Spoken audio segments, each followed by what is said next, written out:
did fight back, but they said it was an overkill, that he was dead, but he kept at him. A woman is still very emotional more than a decade after her husband's brutal murder, but it's the judge she's angry with. And the judge she's upset with is Wayne County Circuit Court Judge Bruce Morrow. Morrow has now responded to a misconduct complaint from the Judicial Tenure Commission. Today's 7 Action News investigator Bill Proctor talked to the widow of a murder victim. Now, Bill, she believes Morrow's conduct in that case should also be investigated.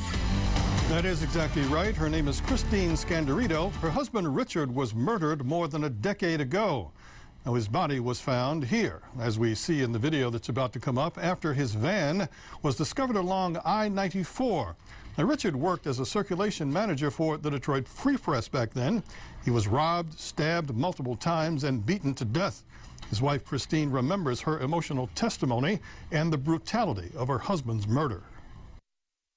They stopped counting after 75 times. He stabbed him over 75 times. Threw his body in our minivan, and see, even after 13 years, you know, and then I found his minivan on I-94. She was the first, and turned out to be the only witness in the very first murder trial for Robert Person, who is now serving life sentences for her husband Richard's brutal robbery and murder. I continued to sob, and I was very emotional. It's like, who wouldn't be? After the judge stopped her testimony, Judge Bruce Morrow announced a mistrial. It would be 2 years later when Person was finally convicted. And that's what this guy deserved.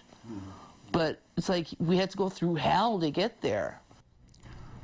Now, the Judicial Tenure Commission complaint says that Morrow has abused his power as a judge and violated the Judicial Code of Conduct. But in his detailed response, Judge Morrow explains why the allegations do not warrant the commission getting involved. His lawyers also tell us that much of what the JTC says challenge the need for a judge to be independent in their actions on the bench. Live from the newsroom, Bill Proctor, 7 Action News. Okay, Bill, I have a question. What does the widow want to have happen to the judge, if anything? Well, of course, the window of the JTC complaint only goes back about 10 years. Of course, her husband's case was 13 years ago. She would like to see the JTC evaluation of the judge's actions expanded at least back to that 13-year trial for her husband's killer. Okay, Bill, thank you.